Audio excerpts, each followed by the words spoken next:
Common Sense Media activated.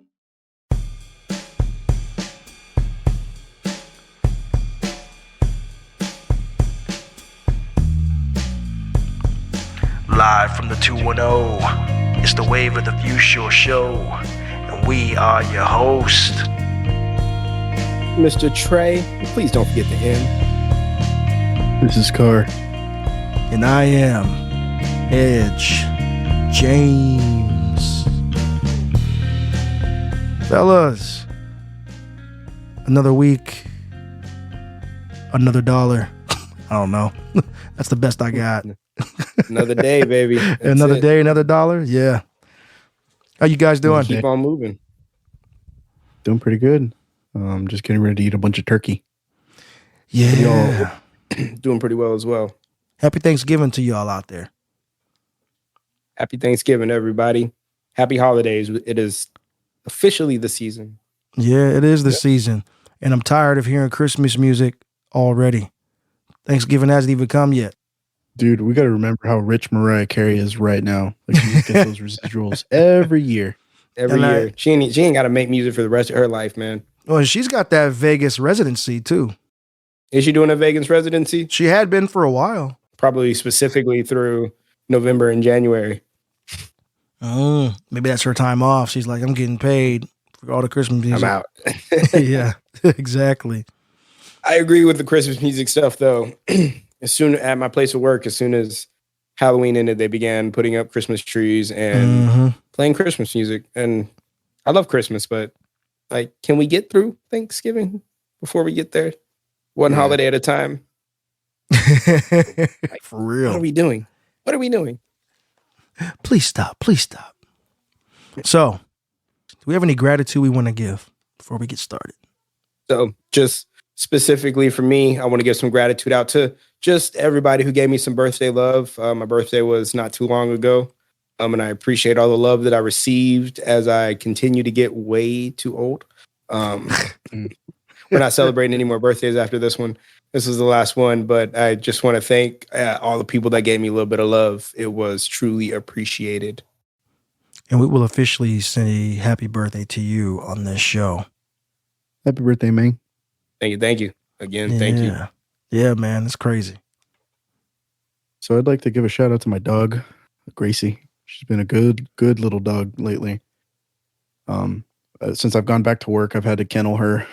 So I'm really going to try and make the extra effort this next year to get her into doggy daycare. I think I owe her, because a happy animal is a socialized one. Can't just keep them in there forever. Yeah, man, it's true. Like our dog, and she's older now. She's 12 or so. When she gets around younger dogs, it kind of freaks her out. Well, one or two, she's fine. But when she gets around a lot of them, she does this little drooly thing. I don't know if it's excitement or nervousness, but she's just like, all these dogs. So that's cool, man. Socialize her. Get her out there. Go playing at the park. Go playing at doggy daycare. That's good. So I'm going to give a shout out and gratitude to the Divas. That is the basketball team that I coach. It's my daughter's team. We got our first win of the season. We're 1-2. Those girls, they worked hard. We should have beaten this team by more than we did, in my opinion, from a skill perspective and coaching perspective. But that is no disrespect to them. They played hard. So a lot of our shots didn't fall, but when it all counted, I got into those girls and I told them, I was like, look, defense is our calling card. And they made the stops. Those girls got stingy. It was beautiful. So if y'all, well, you're probably not listening, but maybe your parents are. Thank you. Thank you for your effort. We have more work to do. And we have 2 hard games in the road coming. So we're going to have to make the best of what we have. Congrats on the win, man. Congrats Thank on you. the win. Hey, man, they did the work. I just said funny words to them. So, I heard you stepped your coach game up. You got a clipboard? What's the deal? Yeah, man. I had this little plastic joint with you have to write everything, and this one's got magnets, and it gives you 10 red, 10 yellow, and then a little basketball, and it's got a marker. So you get a full court on one side, and then you get a half court on the other. And so I didn't know that thing would help me out so much. But like in the middle of the game, I had some players who had missed practice, so they didn't know like we were running a 2-3 zone, and we're trying to run like either a 5-out offense or a 4-out 1 in, depending on who we're playing. Like if they're playing a man, we're gonna go 4-out 1 in. If they're playing a zone, we're gonna do 5-out because 4-out 1 in's a little tougher against the zone. So anyway, Yeah.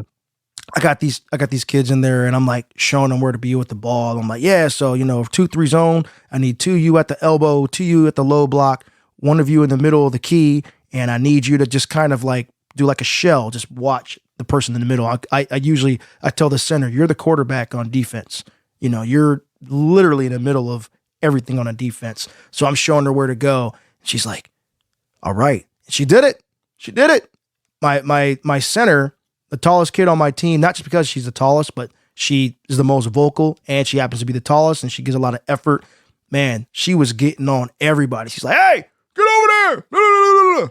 So it was Nice. great. Yeah, it was nice to see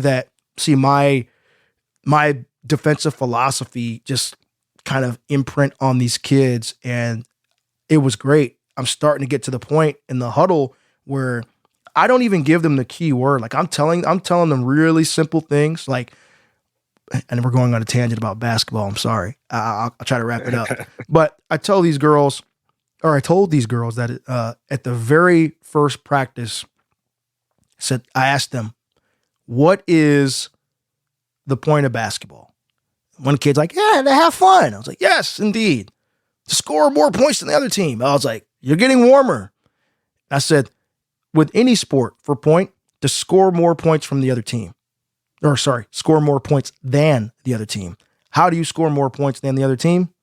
With your defense. That's it. You use your defense. Do you remember that old commercial with LeBron when he was like his own family, kind of like the Clumps? Yeah. Yeah. I remember that. Shaq has one now with pizza. Yeah. I remember when he's like, see, bro, what you got to do is get buckets. That's all they got to say. Get buckets. But yeah, man. So buckets. They get out there, they get after it. They don't give up. It got a little heated between me and one of my players because she's just like me competitive wise. So I'm like it was crazy. I told her, I was like, hey, you had a wide open teammate. She passed up my daughter on a play because she's trying to do it all by herself. She's like, there was nobody open. Got loud with me. I pulled her off the court. I said, go sit at the end of the bench. Then I talked to her. Cool. Talked to her. She was still mad. I went and sat back down at the other end of the bench. And then I called her. I said, hey, come sit down over here right now. We can't be talking ugly to each other. I see things that you don't see on the court because I'm over here. You're in the heat of the moment. I get it. I'm not trying to be mean to you. I'm not trying to hurt you. But you will respect me because A, I'm an adult. B, I'm your coach. And from that point on, money. She was money.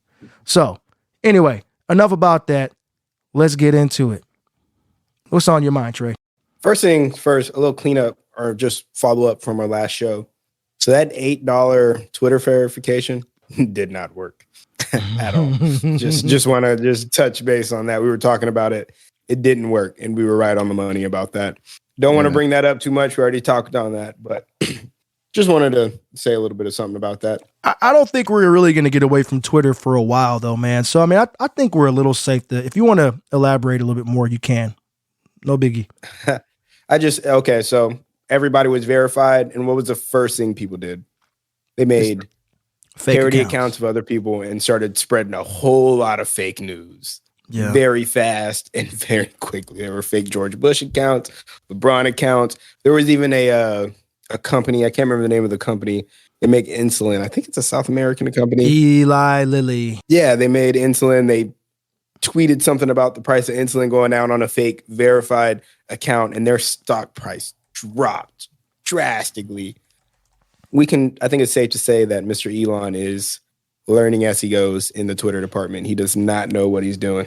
And just real quick, Eli Lilly is not South American. They are an American company based out of Indiana.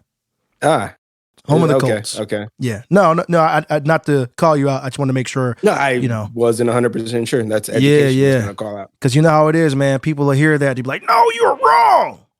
So, but yeah. Well, I appreciate that. Nah, you're good. But yeah, I want to ask y'all, because I've been thinking about this. Do you think this is just because it's Elon and people are out to prove a point that, you're going to make all these changes to the platform I love and I don't like you? Let's do this. Do you think they're just trying to, like, I don't want to say snap back, but for lack of a better word, trying to show out or throw a tantrum? I don't know. Like, especially because it's Elon. Yes. That's a slippery slope because the guy's got a proven record of success, but they're all different avenues. They're all different companies. Like, this is just regurgitating what the internet thinks, but he had a bunch of companies where people were very hungry to work for, very innovative companies. We had people making rockets, people making the first electric cars. This is a platform where people get angry at each other and spend all day kind of scrolling through. And this is not the same thing. It's not the same thing. It's different. Twitter is the land of the bullshitters. Yeah. I don't know how else to really put it. That's what Twitter is. Like, you can go through and have news articles, a lot of factual things, and then you can flip. And in the same session of scrolling, it's just a whole bunch of BS that you're scrolling through your timeline. People having fun doing stupid stuff. That's what Twitter is. And then Elon tried to make all these changes and it amplified that level of BS. It just, those people are like, oh, I can spend $8 a month and I get to tweet as King James and people will think it's actually him. Yeah. And we're just having fun with it. So it's really difficult to discern when you're going into that weird bizarro land where stuff is like, where lies are truth and all that. Mm-hmm. There's cases of people uploading full movies now. They're putting screeners on there. Like, it's just not moderated. There's way less staff than there was like a week ago. I think it's already over 80% of the workforce is gone. A week ago. And you said Twitter is the land of the BSers, but I think that's just social media in general. Yeah, and this one is just based on purely just subtext and what they're saying in a literal sense too. Like, when it's all linked up together with all the retweets and all that stuff, you kind of get the context of it. But yeah, that's all it is. There's nothing else. There's no moving. There's moving content and then the ads. But even then, the ads are starting to pull out too. Like, it's just this big thing right now where it's gonna leave behind a big hole. We might be talking about the postmortem of this sooner than later. Yeah, and I'm not a massive Elon fan, nor am I a hater per se. I'm indifferent, leaning more towards I don't care for him. I think he's kind of a jerk. But I do have to say that some of this stuff that's happening does seem, in my opinion, to answer myself, to be more because it's Elon. Yeah. And so people are out to really prove a point and make Twitter, I don't want to say unsuccessful, because I don't really think the users themselves are going to do that. As you can see, and shout out to WFS episode 3, the Twitter wave, the previous episode. If this is your first time listening and you'd like to know exactly what we're talking about, go on back. But they laid off people there. And then, or when was it? 2 weeks ago? And then more people took off just recently. And that was like, what? Was that last Thursday or Friday that happened? And it was sometime mid to late last week when this took place. Apparently he put out like an email, like a disclaimer, like, hey, I need you guys to agree to, this is just what I've read, agree to work in a lot harder than you have to keep this company successful, basically. And a lot of people were like, no, I'm done. I'm gone. I'm out of there. So that was something that led to the second wave of not layoffs, but people just kind of jumping ship, which seems to be happening. But again, to kind of touching on the last episode, that's happening everywhere. The layoffs and things of that nature. Everybody is letting people. I actually think it has a lot to do with the Bitcoin market, not specifically Bitcoin, but a lot of that dropping. Well, you saw has that a lot to do. FTX, man. That's a whole other Yeah. mess. I'm not. That's a whole nother mess. We'll dive Yeah. into that one here in a little bit. We maybe not today, but we'll definitely get into that. Yeah, I'd like to get more information on that one. I do know that was ugly. I mean, FTX went as far as getting celebrities, my God, to vouch for him. Tom Brady, Stephen Curry. I mean, the Miami Heat's arena, I believe, right? The rookie, Cade Cunningham, got his entire like signing bonus in like their currency. And it, Oh my you know, gosh. like his entire signing bonus was in that currency. Like it bombed hard. But like I said, that I think that one is a very good subject for another day. We like to be factual and know exactly what we're talking about before we get into things like that. And we have a basic knowledge, but I think there's a little research we can do before we can touch on that. But that's something to definitely revisit. And if you're listening, Wavy Babies, we'll come back to that one. Yeah. We definitely will. So this happened on November 17th. I'm double checking some facts here, but yeah. So he told them that the workforce, he being Mr. Musk, they need to be extremely hardcore to succeed. Those who chose to stay should expect long, intense hours of work.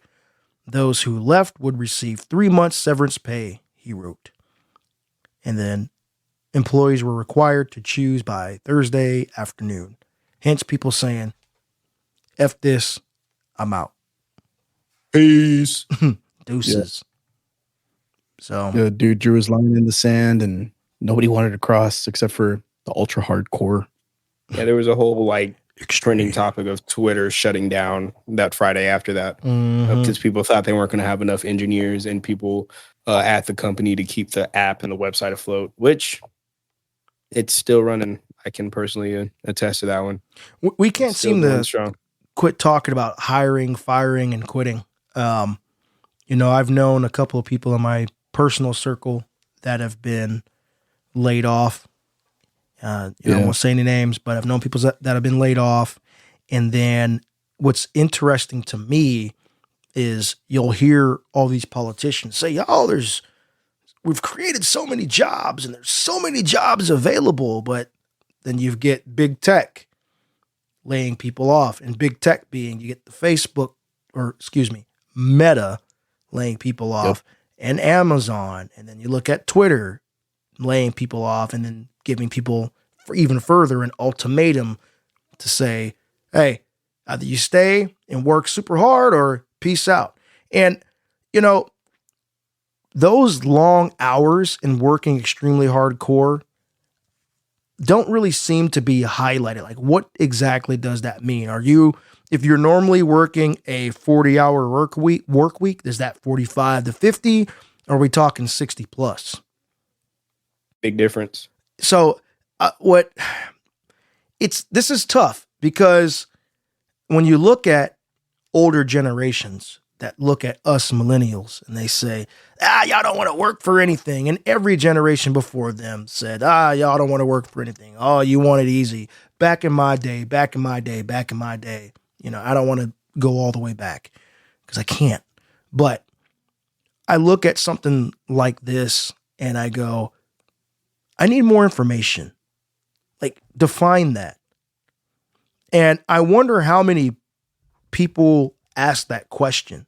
I would like to know that, because in the little that I've heard about it on a podcast. I've read a couple of quick articles that kind of highlight and circle around some of the same talking points, but nothing really quantifies that, because it's obvious that Twitter's changing. We don't know what that change is going to look like, but Musk is here to stay. He bought it. Twitter may end up being great. Now, I don't know what great looks like. It may not be the platform, because I always hear people say that are hardcore Twitter users, especially like other bloggers and podcast hosts. They'll say, Twitter's just a cesspool. Okay, so maybe he's trying to clean that up.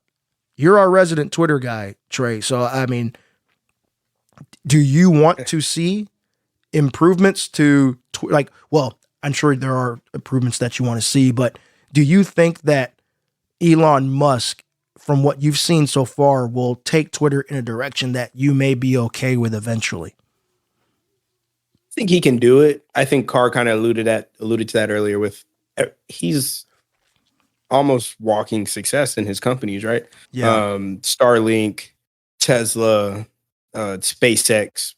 These are things that perform well, that make a lot of money, that bring us to the future. Very forward thinking. I think he can do it. I don't want to see Twitter completely turned upside down. That's why I like it compared to some of the other social media platforms that are out there for people.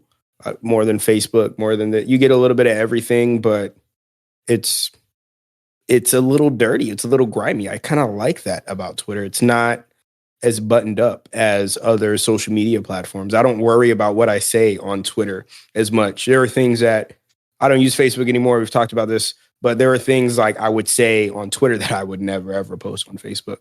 But at the same time, like, my family's not really on Twitter. You like, you're on there now because of common sense, stuff like that. But like, I follow Park, like my brother, brother from another mother, but that's probably as close as family as you get on Twitter. The people, they're total strangers. They don't know me. And I like, you can be whoever you want on there. I'm not being somebody that's totally ingenuine when I get on Twitter. I am myself, unrefined. There's, a little bit of less censorship than what I do in other aspects on there. I actually, my wife was like, why would you tweet something like this? Like, it's Twitter. Like, my wife follows me on Twitter. She has to.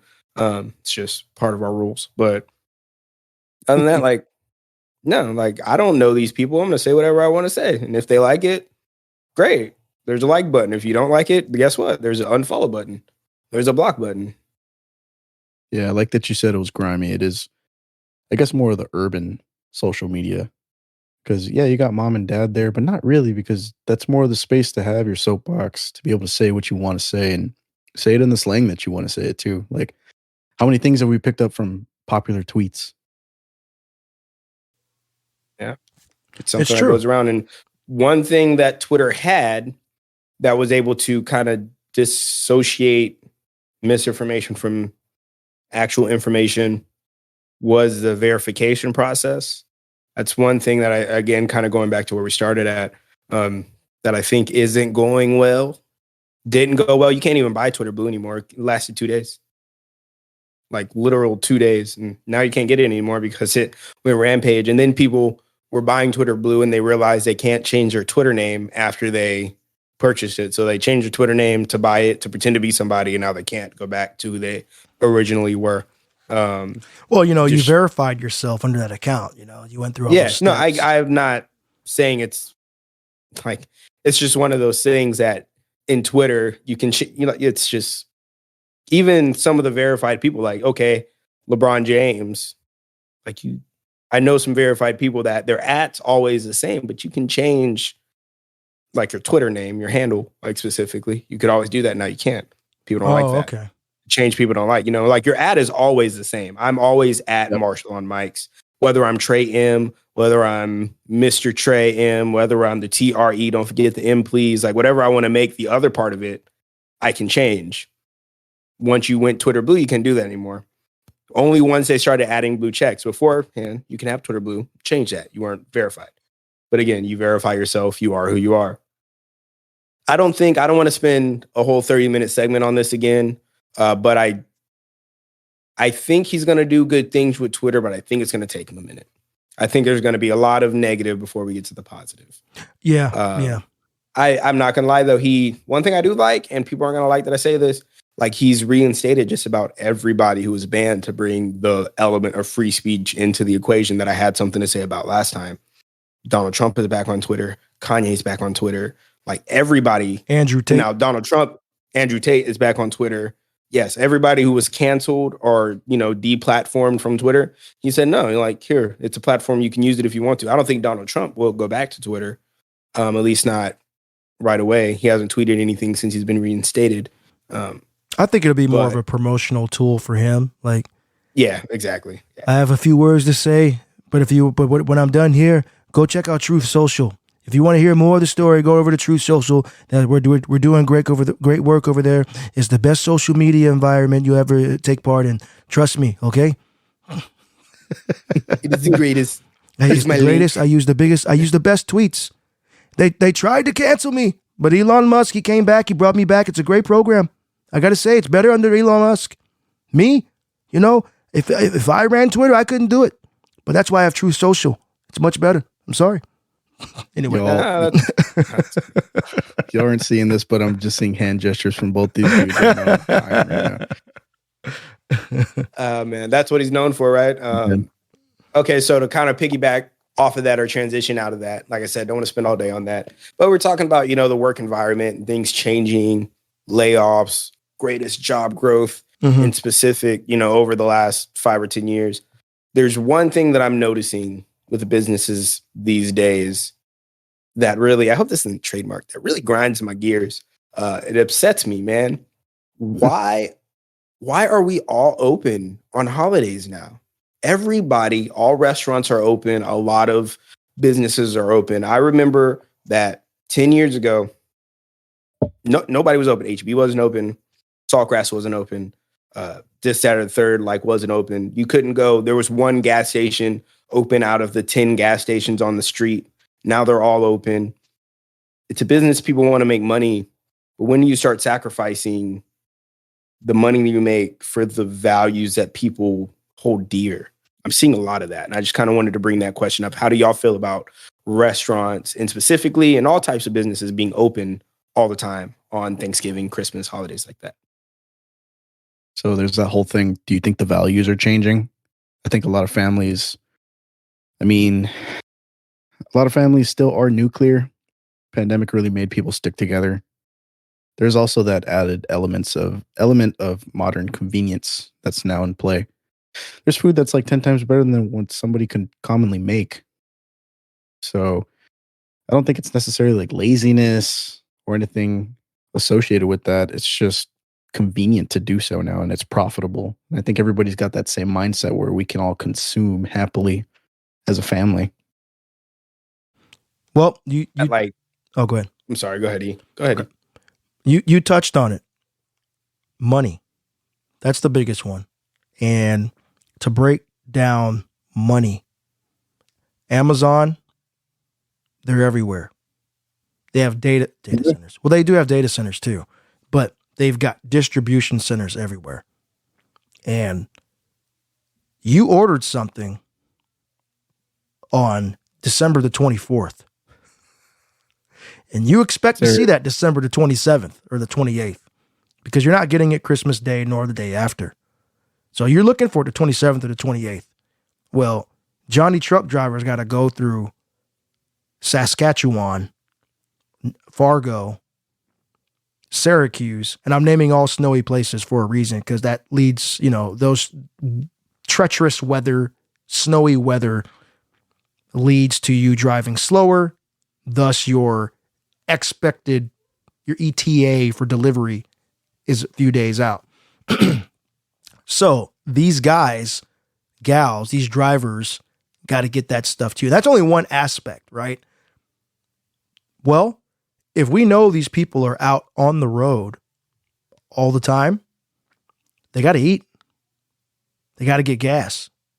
Yeah. They need places to sleep, so they're away from their families, if they have them, to deliver socks to you so you can give socks to somebody in your family or some draws. That's just the Amazon aspect. Carr brought up a very good example with the pandemic.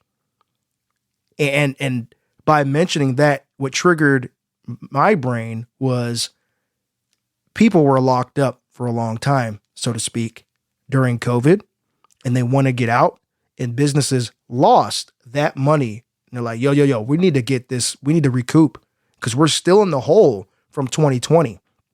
So they're opening up and doing these services.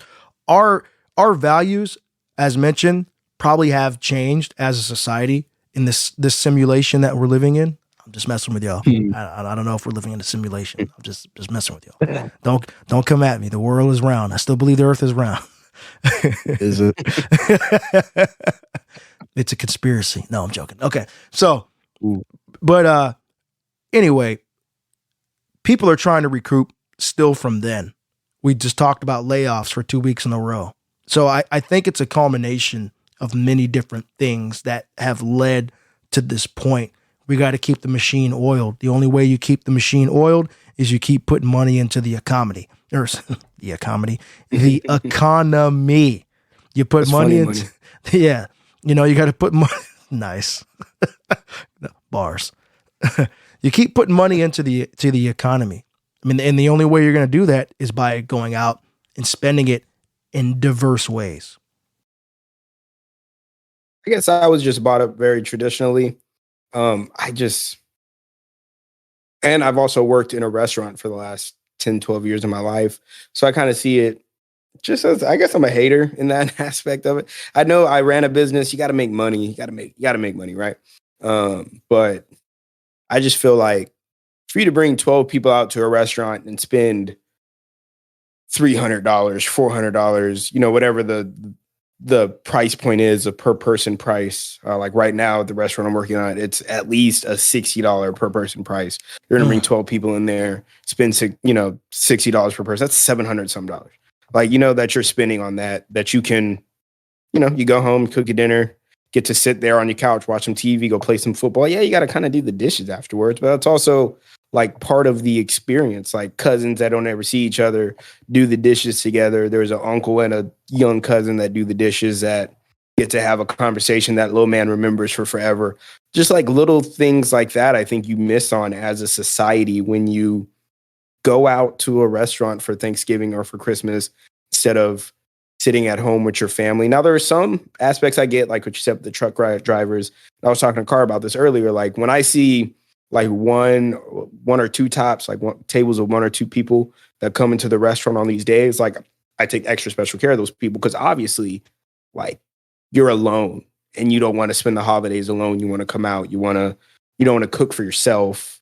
You want to have a good time. There's an aspect of that you want to see. But at the same time, I think as society, it just comes to like Carr said, it's just so easy to come by now. No, you don't have to work for that. You don't have to put in that it's convenience. It's so convenient to go out and do something. But then as somebody who's worked out in the restaurant, I can personally tell you that on those days, people are the worst. Yeah. You think people would be forgiving. Oh, thank you. You get some of those people. Oh, thank you so much for spending your time to take care of me and my family. Then you also get people that are like, why is the service so slow? Why is this going wrong? What do you mean you're out of turkey? And you close in 30 minutes. How dare you? It's Thanksgiving. Like it's a little tough. It's a little tough on the restaurant side. So you two just painted a picture in my head. I imagine this truck driver trying to deliver your heated booties over to you the day after Christmas. And they have to pull over to one of those travel centers, and lo and behold, there's a hotel and there's an Applebee's and it's open. And there's somebody taking care of them because they're sitting alone away from their family, just trying to get like a cheap steak. And those niches I never thought about. Those are those sad little pockets of civilization that are giving you your booties, giving you your whatever, your Pokemon cards, your Tamagotchis, all those things, just because you wanted to get something and regift it on Boxing Day or whatever. I don't think a lot of people think about those aspects because humanity is still here. Humanity is still serving you your plate. Humanity is still on the back end, even if you're mad about the turkey running out. It's a very vivid thing. Y'all just had me get some perspective on. I appreciate that. Maybe this next season I won't think about trying to get stuff immediately after Christmas and getting upset about it when it doesn't come. I'll give you a few personal examples from my childhood and then as an adult. My mom and my dad separately. My mom was not the cook in our house. You were talking about people without skills. My mom, one Thanksgiving, we had fish sticks. you know, Man. it was fish sticks and fries or something. Maybe it was Christmas. But the point is, and look, my mom's a great mom. I'm not ragging on her. But that's cooking a turkey, that wasn't her lane.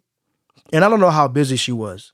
Piggybacking off the busy, my dad was always a bomb cook. We get turkeys and hams, and sometimes we get prime rib on Christmas. You'd be like, whoa! We turn up. But one Thanksgiving, pretty sure it was Thanksgiving, I think we went to Denny's or a place like that, a little diner, and it was me and him. And my mom was overseas in, I think, Korea.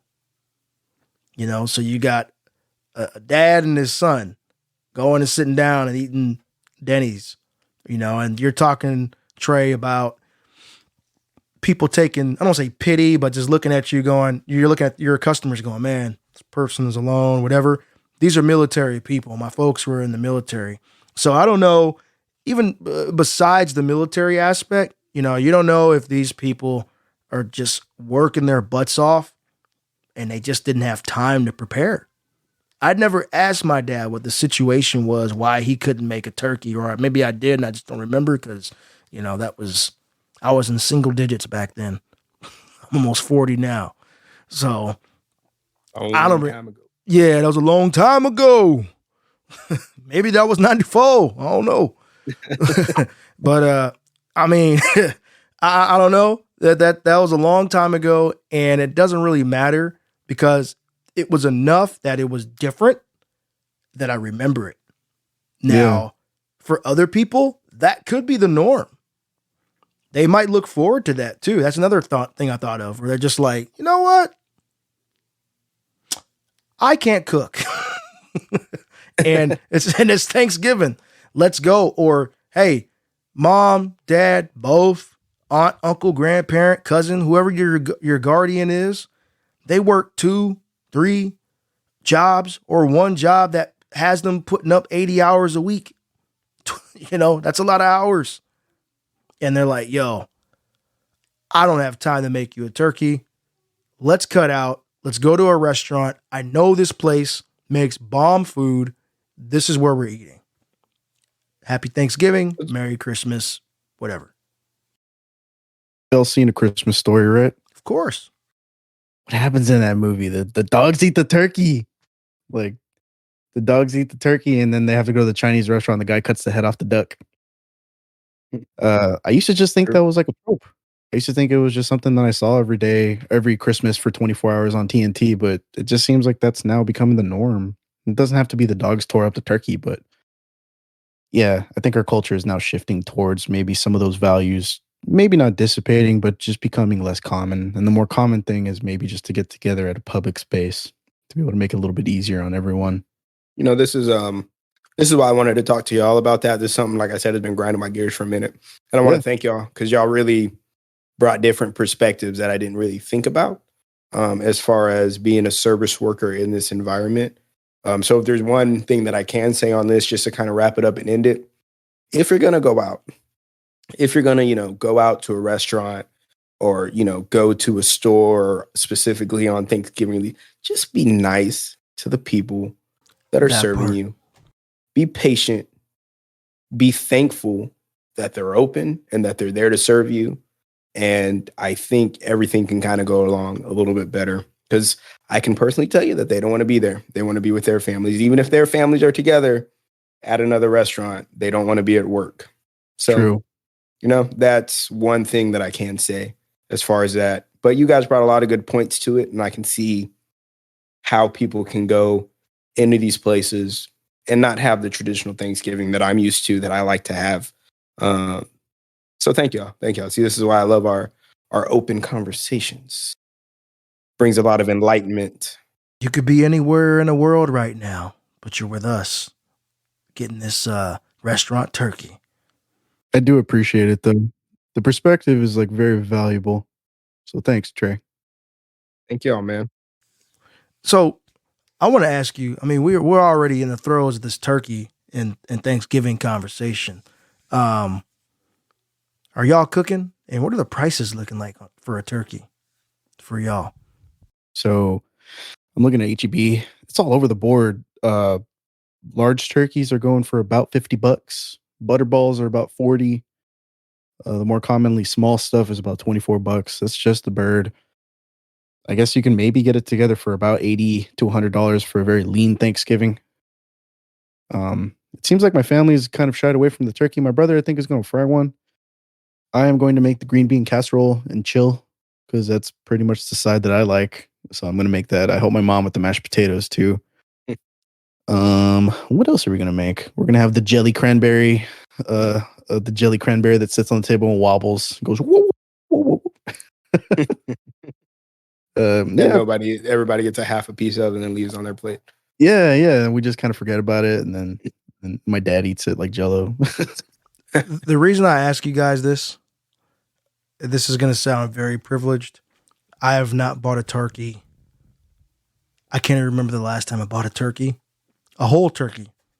My wife typically buys it. And so I was just kind of curious as to what the prices are like.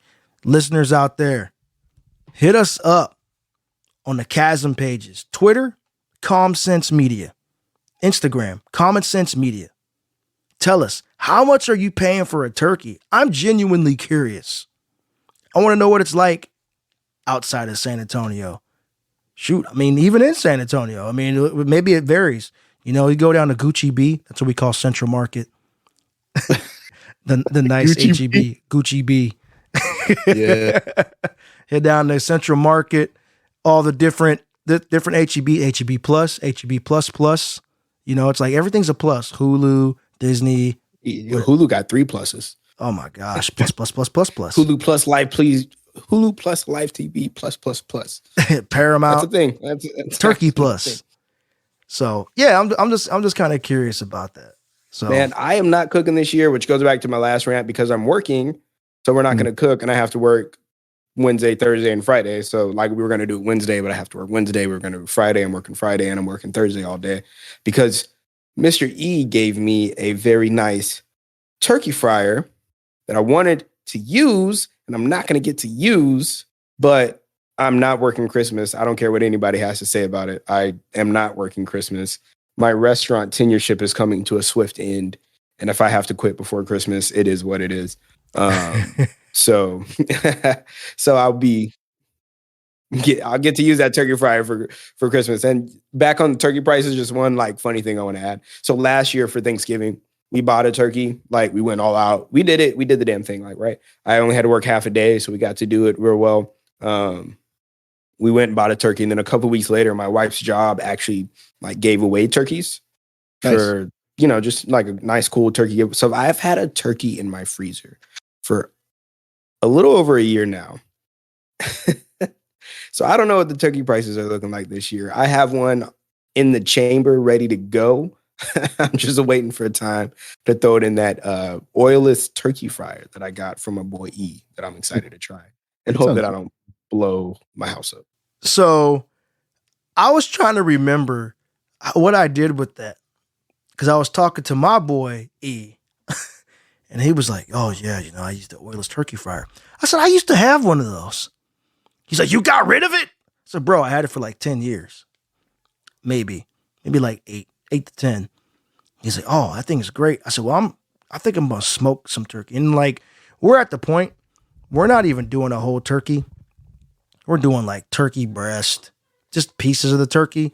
And then I'm smoking them joints. Cause like, it's just, I got a Weber kettle grill. I don't have a true smoker, but I gets it in. Like I know how to work it. You know, I got the water pan, all that stuff. But temperature control for something that big, you know, and something like that, it's a little shaky. Tough to get all the way through. Yeah, well, because you're gonna have to constantly add coals. That thing is really good for like the 2 to 5 hour smoke, is what I've found. So anyway, you know what I got for my birthday? I got a new grill for my birthday. Did you? Nice. Congratulations! Yeah, my wife bought me a char griller. Like it's nice. Nice, very nice. Yeah, it's nice. So I need you to come through one day and show me your ways, bro. So I'm good. I can cook like just normally. Like I can charcoal cook. Like for my birthday, I made steaks. nice little corn to baked potatoes on the grill. Like I can do that, but I want to get like the art of the smoke going through in that place, man. Now that I've got this real nice grill going on, so I got to see what your grill's capable of. Take pictures of it because I got charcoal. I've also got lump charcoal. I prefer lump charcoal, but you can use both. I've been mixing them lately because shout out to my neighbor. I have no idea what their name is, but months ago they came by my house and they gave my wife 3 bags. I already told Trey the story. They gave my wife 3 bags of charcoal because apparently her husband's a hoarder. And she was like, I saw your husband out here barbecuing. Take these from us, please. Please take these. you won't even notice it gone. Right. And I was like, I don't even use this kind of charcoal, but it's free. So I got to use it. It's like one of those things where you swallow your pride and you're like, it's free. You got to do it. I mean, use it. I'll save my charcoal. So, but anyway, yeah. So, let's do that. Let's plan a smoke. Yeah, let me know. Yeah, we got to get that going. Come through, bring some stuff. We'll throw it down. Like I'll buy some chicken. I'll buy whatever we want to throw on there. As long as you come through with some of your ingredients and show me the technique, we'll throw it down. We got to do that. We'll start with something easy. I'm gonna give a quick shout out real quick to my man Chris Ashley of the SMR podcast, and also if you have not listened to it, Barbecue and Tech. Because Chris was talking about seasoning, rubs. He was saying he doesn't even make his own rubs anymore. He's like, there's so many good ones out there. And it's available at other places, but I bought from Sam's Club. Suddenly, I cannot remember the brand. Maybe I'll take a picture of it and throw it up on Twitter and Instagram. But it's like it's red. Kinders or something. I just yes, went to Kinders. Sam's about a whole bunch. Yes, Yeah, Kinders. Yeah. Kinders. I just Yeah. The Kinders. It's not mesquite. I forgot the name of it. I know it's red. We bought a few of those. We bought the lemon pepper. Excuse me. We bought saltless lemon pepper. Say again. They have saltless lemon pepper. Yes. Nice. And they've got a few of them. We bought like the Cuban. Oh, the Cuban one's good. Man, I don't even eat pork, and I want to throw that on some pork. Ooh. Yeah, man. On some buttery. They have a buttery steakhouse one. I use the buttery poultry one. If you couldn't hear that, listeners, that's that snap. That's how good it is. Insert sponsorship here. I'm telling you. But the Kinders, it's like I think it's called a garlic something. It's red out. Golly, it's going to drive me nuts. I use that as my rub when I'm smoking. And I've smoked some meat 2 weekends ago. Went to my neighbor's house, and my neighbor made these bomb ribs. Everybody brought their own stuff. It was a potluck. And I was mad. I was mad because I thought I like rushed the cook. Everybody said, I've never had chicken like this that just melts in your mouth. They're like, this seasoning's good. So it came out great. It wasn't as smoky as I preferred it to be, but there's something about that rub, man, that just sets it off. So like I said, I'll take pictures. Very nice. Man. That's what we got. Hey, so we're in the month of November, right? Yep. And I know Car's having a specific type of November. He's having a renaissance. I just wanted you to kind of elaborate on your November so far, sir. How's that going for you? What's going on this month, man? Listen, man, ever since Ed started talking about turkey breasts and rubs, I've been somewhere else. I'm currently, for lack of a better word, on No Nut November. The regimen's been quite jarring. Or as I like to say, November abstinence, my friend. Yes, so I've been very abstinent this whole November. It's been enlightening. I feel like I just know things now. I'm like Will Hunting. I just like go up to chalkboards and solve problems, and I know how to fix cars all of a sudden.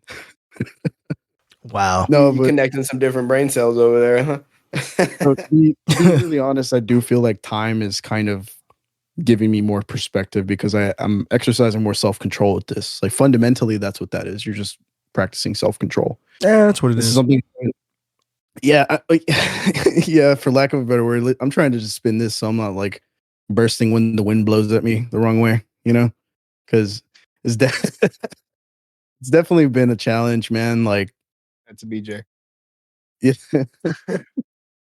It's been a challenge, but I have found some benefits in it. I do feel like I have more energy during the day. Once again, that self-control aspect is making me really like just enlightened. It makes me feel better. It makes me feel more empowered to want to make better decisions, just kind of have more proactive approach to my life because all I have right now in this life is time. So I might as well just not waste it. So I can try and find a positive outlook on that. But at the end of the day, I'm like still like, oh my God, I can't wait for December 1st. Man, I can tell you this, man. If you can conquer that, there's nothing you can't conquer as a man. You know what? I would partake in that if my birthday wasn't in the middle of November. I actually might be able to get all the way through, but there's just, I got to get a little birthday present in the middle of November. Hello. It's just mandatory. This is registered as an explicit podcast, so I don't want anybody to. So let me just put this out there. I have no brethren in this thing. I'm just on a little life raft by myself, just swimming in an ocean. I feel like Castaway, and I lost Wilson. Like it's already almost the end of the month, and I'm freaking out, man. I'm just. Speaking of that movie, can I tell y'all something? This is in my young teenage years. When I watched that movie, I didn't know what to expect. I mean, we're talking this shit was brand new. He's all Wilson. When the tennis ball washed away, spoiler alert if you haven't seen Castaway. It was a volleyball. Yeah, I was like, or whatever they got. Hey, tennis balls wash away too. Dude, stop talking about balls. I'm real sensitive right now. But okay. But the volleyball, pardon me, washes away. I laughed so hard. I'm laugh fest. Yeah, I lost my mind. It's also like the worst FedEx commercial ever. Oh man, I'm telling you. No, seriously though, Car, that's good stuff, man. Like, I'm glad that's helping you. You know what? I want to it's Thanksgiving season. I'm thankful for both of you I'm thankful for all of Chasm, but you two specifically because you're on the mic rocking with me. I'm thankful for all the things that you're doing with Twitter, Trey. I'm thankful for both of you for the support and the patience that you guys have had. But little inside baseball, behind the scenes stuff. We intended to start about an hour and a half ago, and we went through the ringer troubleshooting issues. It was stupid. Yeah, so if you haven't noticed the audio quality difference, it's slightly different. But we're in the comfort of our own homes. My wife came down with COVID, and so we made the executive decision to still record once she's comfortable and my children are taken care of, but do it from the comfort of our own homes. And that's the holiday season. It's probably what we're just going to have to do, guys. Just be with your families and get it in real quick and call it a day. But I'm thankful. Car's over there like, hey, you can get it in a month from now. Hello. But no.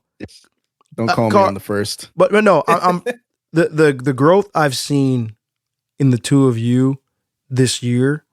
I'm proud of you both. You guys have been through a lot, and I appreciate you both. Thankful for you both for trusting me in the decisions I've made for us as a group, and then just helping me with, anything I've needed. Again, you with Twitter, Car's going to be helping out with Patreon. If we've got different roles here that we're doing, Car is thinking about being a backup executive producer, or another executive producer on our shows. So we're starting to really get a little serious around here, slowly but surely. Things are lining up for us, So these first few months have been a little bit of a tiptoe out of the gate. Hence the lack of extreme promotion. Shout out to Free for doing this thing on Instagram, because that dude is a hound on Instagram. But yeah, thank you guys. That's an additional gratitude about an hour into the show. So yeah, I think you hit on the hood though. It is Thanksgiving season. And I don't know. I don't want to speak for Car, but I know I can speak for myself. And I can say that I'm truly thankful for you, not just for this, what you do to provide and get this whole thing up and running and give us a voice is can't even put a price or words to describe how grateful, I am for that. But behind the scenes in the personal realm, like you said, it's been a different year for me. I know it's been a little bit of difficult year for Car, and you have been there, man, as a rock of solid advice and just somebody to listen to, point people in the right direction, help with opportunities if needed. And I'm thankful for you in that aspect, man. Not even including the whole chasm space. And I'm so glad to be a part of Wave of the Future. Edge Free is phenomenal. We've got more coming. The sports show, I think, is really, once we get into it and we get the schedule set up, that thing's going to run. There's a lot of different aspects. I can't wait till we sit at the Hall of Justice that we got coming up hopefully soon. That should be coming around. But just, from a life perspective, man, thank you for all your help this year. I don't know where I'd be right now in the trajectory that I'm going. Y'all know January starts a very big chapter, new page for me that I'm super excited about. Yeah. So thank you. Thank you very much, man. I appreciate it. Cool. So I'll second that motion from Mr. Trey. I'm very grateful for both of y'all. Touching on Edge, you taught me kind of just that I am a creative person and I needed somebody to let me flourish with that, because I didn't know I had an ear until you told me I had an ear, which is a really weird way to say things, but I understand now that there's creative elements that I can contribute to the table. And while I may not be social media savvy, I appreciate you, Trey, for really stepping up for that. I don't have to worry, because honestly, that stuff really stresses me out. And in other aspects, I can try and contribute creatively, whether I call both of y'all or just one of y'all and ask, like, what are we going to talk about? I usually try and just get the ball rolling so we can have some context before we just jump into these things. And I think I fit well there. And I really appreciate that I've had a chance to get a platform with you guys and to just be allowed to have my opinion felt, which is really, really nice, because I come from a different place. I come from all these kind of negative aspects where people were trying to be creative around me, and it was just more jealousy, and it was just a lot of negative things. And I'm just real grateful for y'all. Y'all make me feel like it's fair. This is the way it should have been. But I'm glad I found y'all. And I'm glad y'all let me help, because I do want to executive produce whenever Edge wants to get off the back end of the mixers and all that stuff. And when Patreon comes around, we don't have to worry too much about overloading you, Trey. It just feels good to have a niche and to just be able to kind of fit there and just wedge really nicely between you guys and have that different perspective that I like to contribute. All right, we work, baby. We all get our avenues and we run with them, man. And Car, you have a phenomenal ear. How are you just now realizing that? You hear things. I know, right? I've been making music for a long time that I don't even hear. You're like, oh no, look, this is too high. That should be warmer. Like what? Like, dude, your ear is phenomenal for sound. It just is. And if you never knew that, I'm glad you know it now, because a great calling for you, sir. This is, you got. I noticed it when he and I jammed on guitars together, and he made adjustments to his playing to make up for certain frequencies. And I was like, this cat gets it. I'm like, this guy gets it, And then when we went like full on at his house and we were jamming, it was like, we got off a few times, especially me. I had some little tone issues, but we really, once we found our pocket, man, it was beautiful. And then just when I'm talking about levels here on the mixer, he's like, hey, can you give me a little boom, boom? I make the adjustment I tend to listen to you guys and your preferences, and then I'll make an executive decision after. I'm like, you want a little bit more trouble, but here's what I'm hearing. But like him, I was like, no, that's good. Okay. I was like, I'll leave it alone. He's got it. That's good. I think there's only been a couple of times where I've really had to make a minor tweak. Thanks, guys. It's nice to get some coaching on that too. So I'm real grateful. Thank you. So I know all of our listeners are at this stage are going, oh my God, is this going to turn into a love fest, a bro fest? It's Thanksgiving. Thanksgiving. You got to tell people what you're thankful for. Okay. Yeah. You know, that's how it is. Before we, it should be. That's how it should be. And you should tell people, even when it's not Thanksgiving, tell people that you're thankful for them. Tell them that you love them. You appreciate them. Hey, man, you're the best person to open that door for me every morning. I don't know. I couldn't think of anything better. Just something really stupid. We're going to move on from that. Something that's not so bright. I read an article this morning when I woke up, and boy, I woke up at 6 in the morning. No, 7 in the morning. That's sleeping in for me, by the way. I'm usually up at 5 every day. So I swear you sent a message and signal at like 4:45 or 5 o'clock. Maybe that was yesterday. Yeah, that was probably the day before. Yeah, I get up, man. Okay, because I was still up. Like this new schedule I've been on, bro. Like I'm straight up and down. I am up sometimes before 5. Sometimes I get up at like 4:30, and then I lay in the bed and I try to go back to sleep. My body's like, why are we doing this? We're up. Let's go. So then I go out and I hit the weights, or I go for a walk, or I just relax, collect my thoughts for a little bit, and then I hit the day. So anyway, much love and heartfelt condolences for the people out in Colorado Springs at that Q nightclub, Club Q, with the gunman that came in there and shot up all the people. Yeah. I apologize for not having the exact number in front of me. I should have that. But at this stage, I don't think the number of people who have lost their lives matter.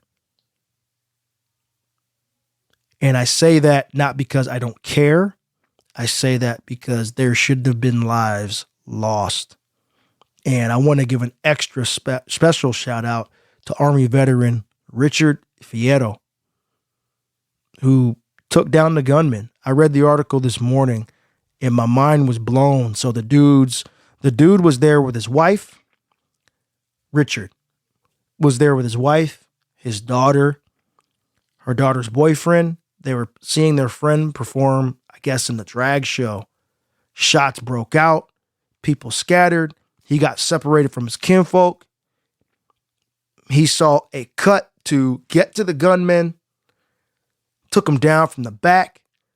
Gunman had an AR-15 style weapon, they say, in the report.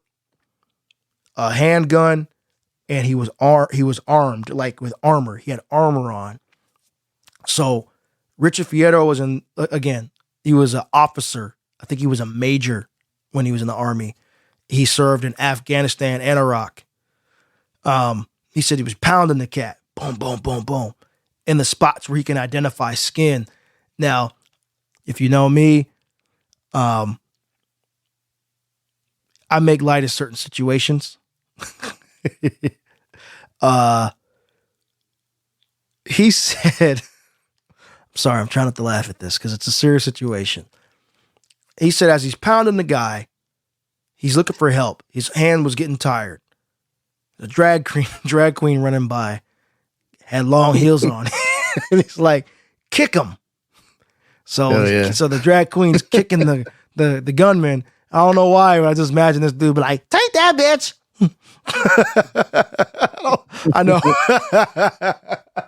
It's one of those things I'm sure that dude will laugh about maybe like 10 years from now. Yeah. But depending on how, I don't know, maybe not. But no,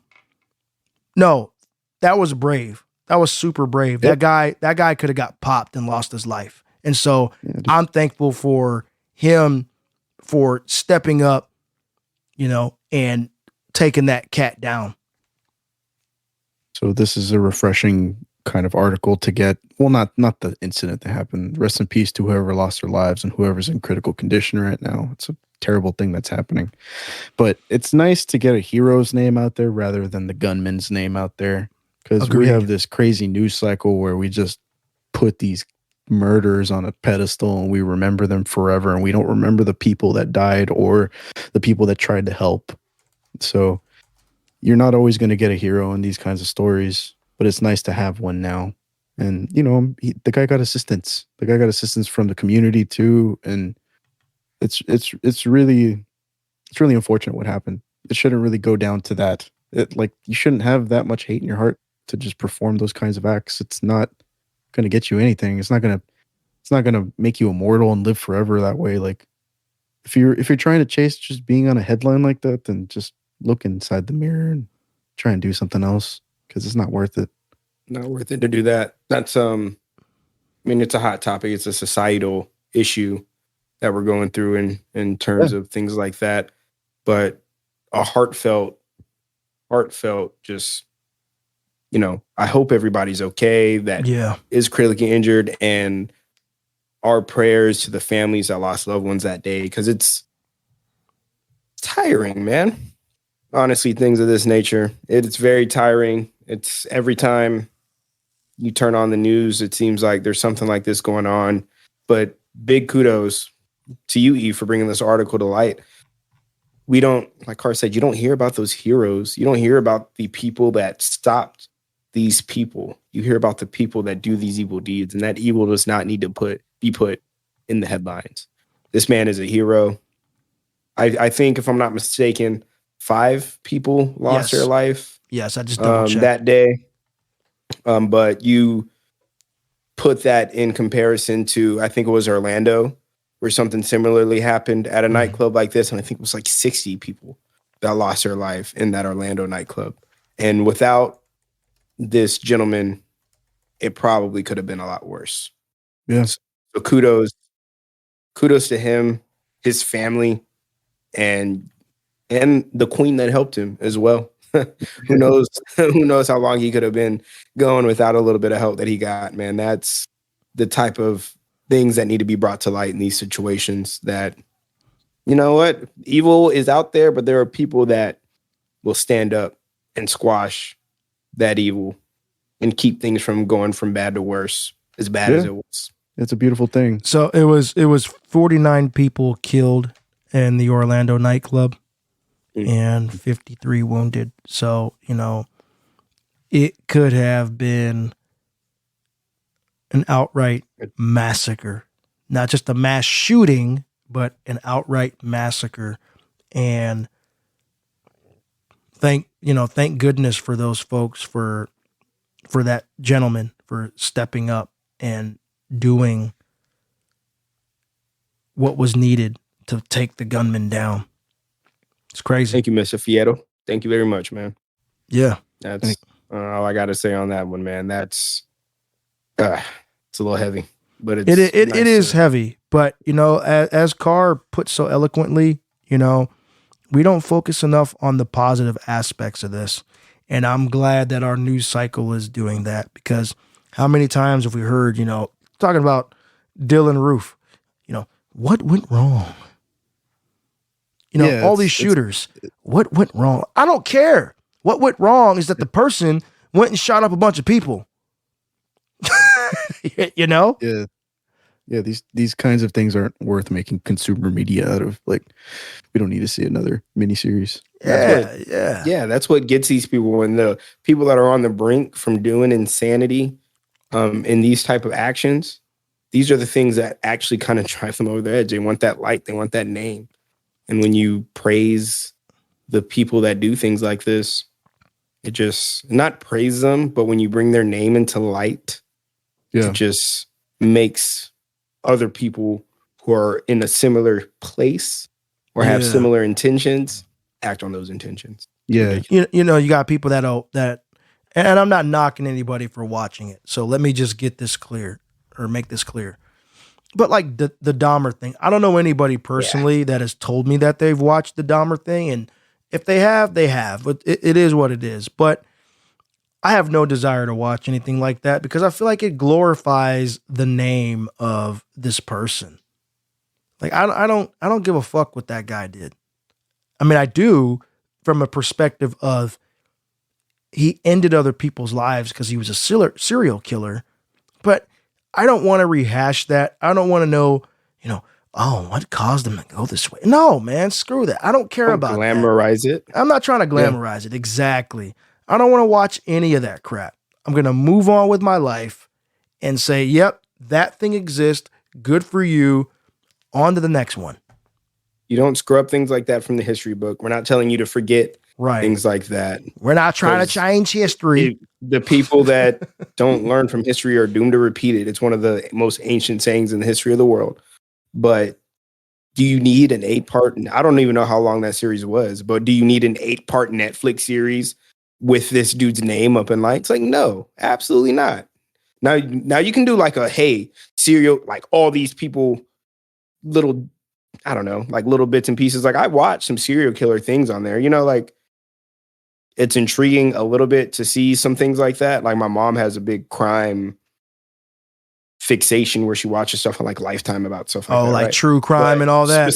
Yeah, like there's avenues for you to like teach the public about what happened, but not glamorize the person that did it. Right. And I think that's just a fine line that's continuously getting blurred in our day and age. And you know what? I don't even want to really talk about these things anymore because we're not saying any names in particular, but we're not talking about the killers. We're talking about Mr. Richard who saved a whole bunch of lives. Yeah. So let me ask y'all, this is semi-related. Have you ever played that game Cyberpunk? No. Oh yeah. I actually really like that game. So there's a part in the intro that just like captures this kind of attitude. It's the body count today has gone to a solid and 30. A solid and 30. And every time I hear it, it's just so like nonsensical.